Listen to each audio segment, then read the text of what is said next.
Audio du secteur retail e-commerce en France, proposé par les Digital Doers. Nous sommes le 14 octobre 2022 au sommaire. Cette semaine, 5 articles. Le retail média en pleine croissance en 2021, à lire sur acturetail.fr. E-commerce, les marketplaces françaises créent leur lobby, à lire sur l'usinedigital.fr. Green Commerce, les distributeurs en pleine réinvention, à lire sur e-commercemag.fr. Getir pourrait bientôt s'offrir Gorillaz afin de conquérir de nouveaux marchés européens, à lire sur siècledigital.fr. Et enfin, pourquoi Decathlon va s'appeler Noltaced pendant un mois en Belgique, à lire sur BFM TV.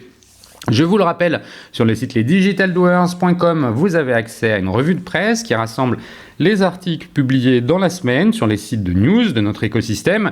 Vous pouvez vous y abonner pour recevoir chaque vendredi un digest de l'actualité dans votre boîte email. De cette revue de presse, je vous lis sans interprétation une sélection de quelques articles qui m'ont semblé pertinents à partager. Avant de commencer, un petit message avec les Digital Doers. Je produis et anime des chaînes de podcast pour compte de tiers, c'est-à-dire pour vous qui écoutez cette revue de presse, acteurs de notre écosystème. Alors si vous souhaitez animer la prise de parole sur votre marché, c'est l'occasion d'inviter des clients et des prospects à venir converser avec vous et moi autour de votre proposition de valeur. Alors si vous êtes intéressé, contactez-moi. D'ici là, je vous souhaite une bonne étude et écoute, toujours sans coupure.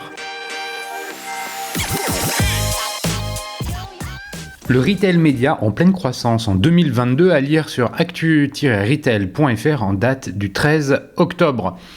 D'après une étude du groupe M, le retail média va peser plus de 100 milliards de dollars en 2022, une hausse de 15% par rapport à 2021, ce qui permet au segment de peser désormais 11% du marché publicitaire mondial.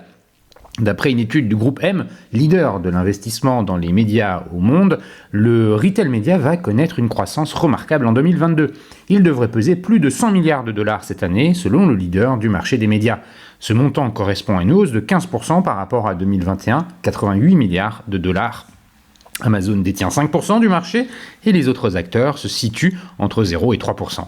L'essor de l'e-commerce depuis le début de la pandémie. En 2022, les dépenses du retail média représenteront 18% de la publicité numérique mondiale et 11% de la publicité totale. Cette croissance s'explique notamment par l'essor de l'e-commerce qui profite d'un changement des habitudes de consommation sous l'impulsion du Covid-19. Pendant la pandémie, la grande distribution a enregistré une augmentation de 34,2% de son trafic en ligne, tandis que ses revenus doublaient. Cette forte fréquentation des sites e-commerce a poussé les marques à investir plus largement pour mieux exposer leurs produits et leurs services en ligne, ce qui a permis de booster la publicité digitale ces dernières années. Parallèlement, les acteurs du retail média ont renforcé le développement de leur réseau et conçu de nouveaux outils pour l'efficacité de leur publicité.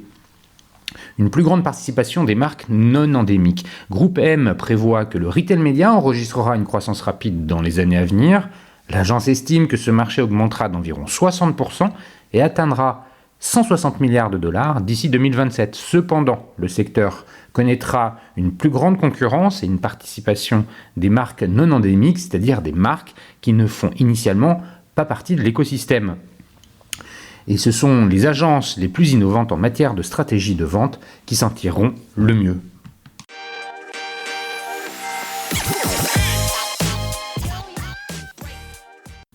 E-commerce, les marketplaces françaises créent leur lobby, à lire sur usine-digital.fr en date du 10 octobre.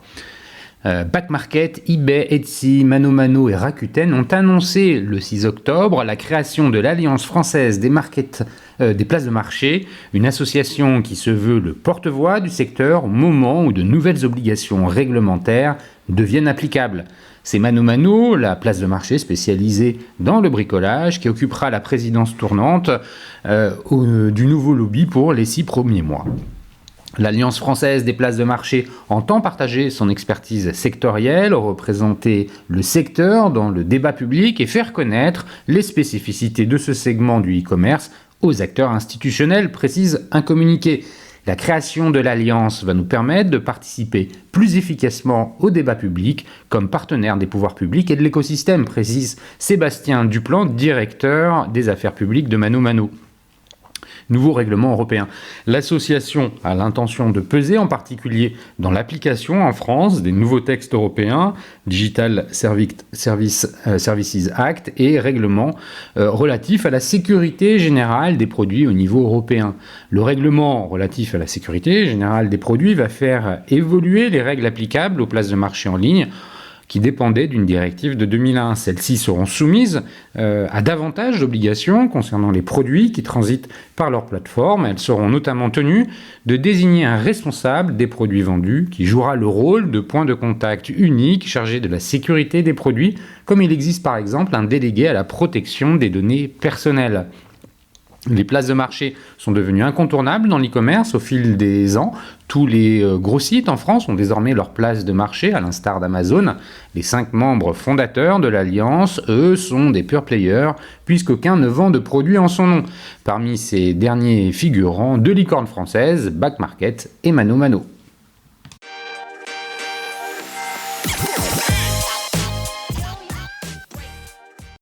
Green Commerce, les distributeurs en pleine réinvention, à lire sur e-commercemag.fr en date du 12 octobre. Poussés par les attentes des clients, leurs engagements RSE et des règlements environnementaux de plus en plus contraignants, les retailers se mobilisent pour un commerce plus responsable, tant sur la construction de l'offre que la manière de la promouvoir. Annoncé mi-juillet en pleine canicule, le plan de sobriété énergétique inédit que les plus grandes enseignes du retail alimentaire appliqueront de concert à partir du 15 octobre est symbolique de la capacité du secteur à affronter les crises et à s'engager dans des comportements responsables. Lutter contre la hausse conjoncturelle du prix de l'électricité engendrera à nul doute de nouveaux réflexes chez les enseignes dans la lignée des solutions déjà à l'œuvre pour réduire leur consommation énergétique de 40% d'ici 2030, comme le stipule la loi Elan. La fermeture des meubles de rayons frais engagée depuis 10 ans est aujourd'hui courante. La distribution alimentaire lutte de longue date contre le gaspillage avec des dons d'invendus aux associations, des promotions sur les produits à date courte, des paniers zéro gaspi depuis 2018 grâce au partenariat avec Too Good To Go. 4 millions de paniers repas ont échappé au gaspillage dans les enseignes du groupe Casino, 5 millions chez Carrefour, qui sauve aussi 3 millions d'œufs par an en vendant en vrac à prix réduit les rescapés de boîtes devenues impropres à la vente. Au début, le public hésitait à verser produits. Aujourd'hui, le consommateur y voit une opportunité de faire des économies et de consommer des produits nouveaux pour diversifier son alimentation ou cuisiner différemment, observe Bertrand Swiderski, directeur RSE de Carrefour. Soucieux de l'impact de leur consommation, 72% des Français ont modifié leurs habitudes selon le baromètre 2021 de la consommation responsable de Greenflex. L'an dernier, les ventes des produits alimentaires bio ont baissé de 0,5%, une première en 8 ans, mais plus de 9 personnes sur 10 ont consommé des produits bio, et même tous les jours pour 15%, note l'agence bio. Ces consommateurs plus exigeants et les évolutions législatives transforment l'offre et le métier du retail. Proposer certains fruits et légumes sans barquette ou emballage plastique, comme le stipule la loi anti-gaspillage pour une économie circulaire, n'est pas sans conséquence. Dans des emballages carton, ces produits sont moins visibles pour le client en vrac et se conservent moins longtemps, obligeant à mettre en place des circuits d'approvisionnement plus courts et plus fréquents. Développement du vrac, retour de la consigne. Pertinent pour réduire les emballages et ajuster plus finement sa consommation, le vrac amène les retailers à redoubler de vigilance sur les conditions d'hygiène des produits et du rayon. Il est pourtant attendu des consommateurs qui, selon YouGov, sont 43% à acheter des produits non emballés au moins une fois par mois. 63% aimeraient trouver en vrac les grandes marques qu'ils achètent habituellement emballées. Beaucoup rechignent à s'y engager, le vrac ne permettant pas de déployer pleinement leur image et leur argument marketing. Dans le dispositif imaginé par l'agence de Shopper Marketing Globe, lors du lancement de la bière pression à emporter Gallia d'Heineken chez Monoprix, des ambassadeurs expliquaient la démarche, relayaient les valeurs de la marque et assistaient les clients sur le nouveau rituel de service.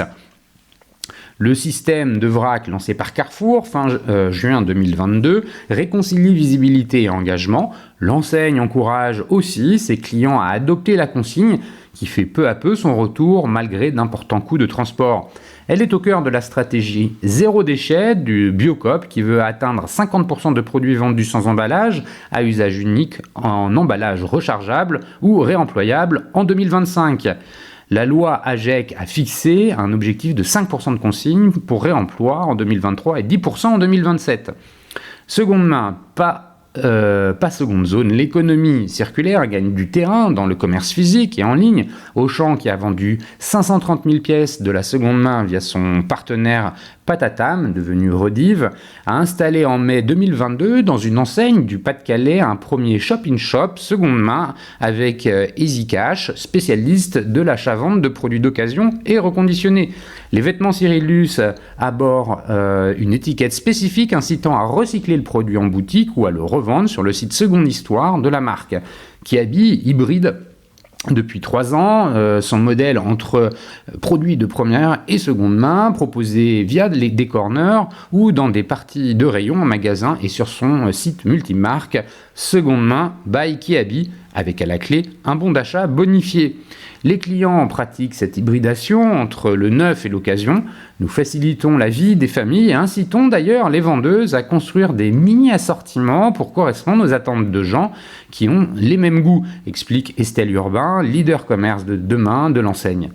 Pas question pour autant d'en faire une offre de seconde zone, c'est une proposition complémentaire avec des produits de qualité et un même niveau de service que la première main pour le remboursement ou l'échange, précise-t-elle. Fin 2022, Kiabi aura implanté 120 corners seconde main et souhaite que tous ces magasins en bénéficient en 2023, d'autant que les premiers résultats sont satisfaisants. L'enseigne a fédéré une communauté de 200 000 membres sur sa plateforme et vise 3 millions d'euros de chiffre d'affaires en France sur ses corners. Elle s'intéresse à d'autres nouveaux modes de consommation, comme la location de vêtements, pourtant pas très évidente sur ces produits.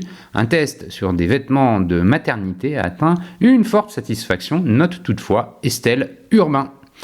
Le prospectus a l'ère du WePub. Le volet marketing est aussi en pleine transformation, atteste Jérémy Dahan, président de Globe Group.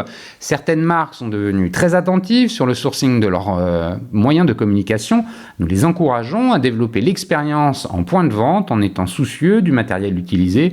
Par exemple avec les podiums Globe, des stands loués, réutilisables et recustomisables sur mesure grâce à des stickers aimantés.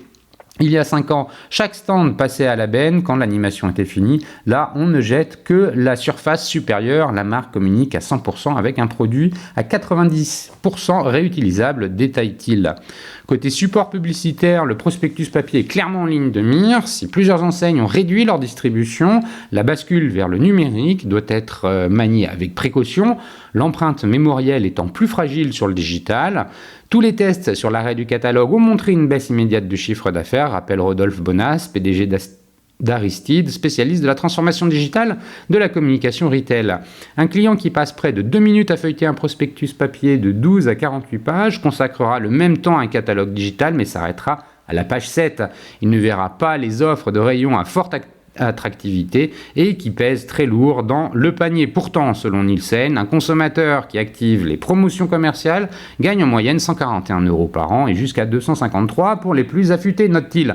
Un argument de poids quand le pouvoir d'achat redevient central. Carrefour a arrêté le prospectus non sollicité, mais l'envoie par courrier, à domicile ou en version digitale par SMS ou sur WhatsApp aux clients qui en font la demande, les catalogues restant disponibles en magasin.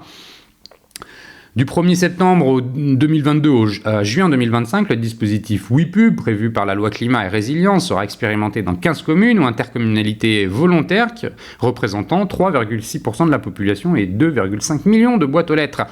Pour les acteurs de la distribution directe comme pour les retailers, ce test avec un autocollant qui désigne les boîtes acceptant les prospectus est un grand saut dans l'inconnu. Sur les zones où les collectivités jouent le jeu pour présenter les dispositifs comme Nancy Métropole, nous assurons les enseignes.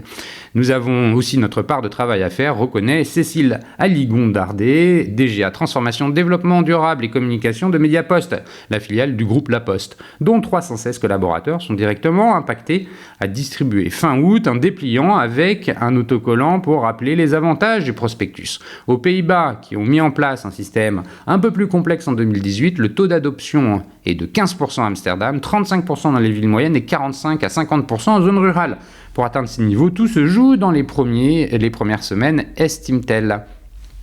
Le sort du ticket de caisse appelé à disparaître par défaut à compter de 2023 pourrait être plus disputé, plus systématique, mais encore proposé. Il reste apprécié en hypermarché pour vérifier les courses, mais moins demandé en supermarché pour des achats de dépannage. Les associations de défense des consommateurs fermement opposées à sa distribution par défaut. Avant de l'enterrer, les enseignes gagneraient sans doute à rationaliser la longueur du ticket pour allier satisfaction client et geste économique.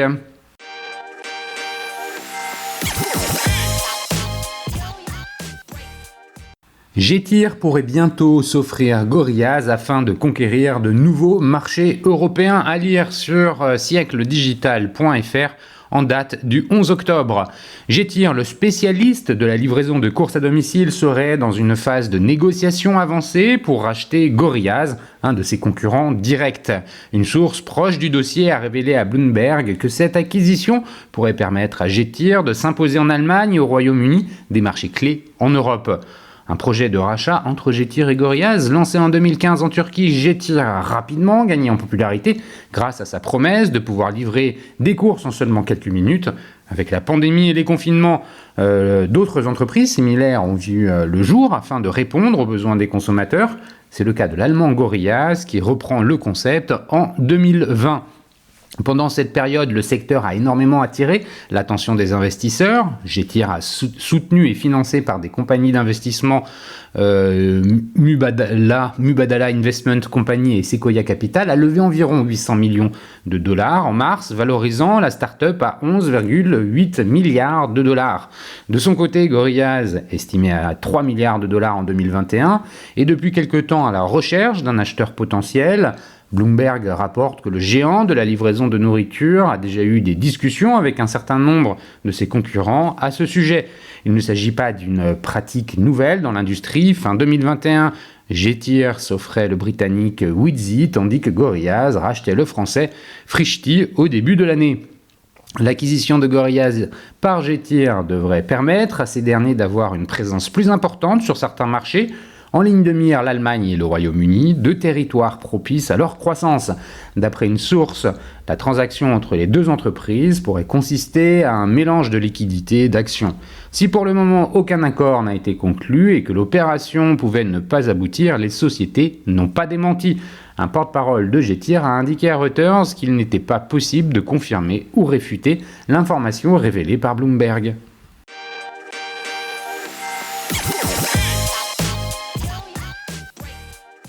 Pourquoi Decathlon va s'appeler Nol Taced pendant un mois en Belgique, à lire sur bfmtv.com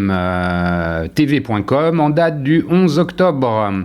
Le distributeur entend mettre en avant le shopping inversé, soit la possibilité de lui revendre des articles de sport anciens ou inutilisés afin qu'ils soient réparés et revendus sous garantie. En Belgique, Decathlon change de nom et devient Nol Taced, prononcé Nol Taquette. Une rupture marketing, plutôt une opération de communication qui durera un mois. Objectif, mettre en avant le shopping inversé déjà en pratique dans le groupe depuis le début de l'année. Nol Taced étant simplement la marque Decathlon écrite à l'envers. En plus d'acheter du matériel de sport, vous pouvez également revendre votre propre matériel de sport ancien ou inutilisé. Decathlon le répare puis le revend d'occasion avec garantie, explique la filiale belge du groupe dans un communiqué. L'enseigne de magasins de sport voit plusieurs objectifs à cette opération. Tout d'abord, réutiliser un maximum d'objets et ainsi limiter l'impact sur notre environnement et éviter le gaspillage. Grâce à l'offre d'occasion de Decathlon, les consommateurs à faible pouvoir d'achat ont également la possibilité d'acheter des équipements sportifs de qualité à moindre prix, précise l'enseigne. Les consommateurs peuvent vendre presque tout leur matériel de sport en excellent ou très bon état. Sont ainsi acceptés tous les équipements sportifs, à l'exception des produits d'hygiène comme les sous-vêtements, maillots de bain ou chaussettes, et des produits de sécurité comme les casques de vélo. Les produits trop usés ou trop abîmés ne peuvent pas être proposés à la vente. Déjà 26 000 articles rachetés. Pour les clients, la vente de ces équipements, qui peuvent ne pas avoir été achetés chez le distributeur, permet d'obtenir des bons d'achat valables 2 ans de la valeur de l'objet vendu à dépenser sur l'offre neuve, mais également sur l'offre d'occasion ou de location de la chaîne de magasins de sport. Ce dispositif de rachat en test depuis le début de l'année a permis à Decathlon de racheter 26 000 articles, mais cela pourrait être mieux et donc la chaîne de magasins de sport intensifie son service à partir d'aujourd'hui et le met à l'honneur pendant 1 mois en inversant son nom, poursuit le groupe. À première vue, ce changement de nom en All-Taced peut ressembler à un coup marketing, mais nous voulons avant tout faire connaître notre service de rachat au plus large public possible et ainsi réutiliser un maximum de choses, baisser le seuil de la seconde main et augmenter le pouvoir d'achat, commente Arnaud de Coster, responsable seconde main All-Taced Belgique. Dans une récente enquête menée en Belgique, 30% des personnes interrogées ont indiqué reporter l'achat de nouveaux vêtements de sport et de nouveaux équipements sportifs en raison de l'augmentation du coût de la vie. 20% ont indiqué acheter du matériel d'occasion et 15% des vêtements de sport d'occasion. En plus des logos sur le site web et les canaux de médias sociaux, All-Taced apparaît également dans les rues. Les bannières sur les façades des magasins d'Évreux, Namur et Gand seront remplacées pendant 1 mois par cette raison sociale inversée.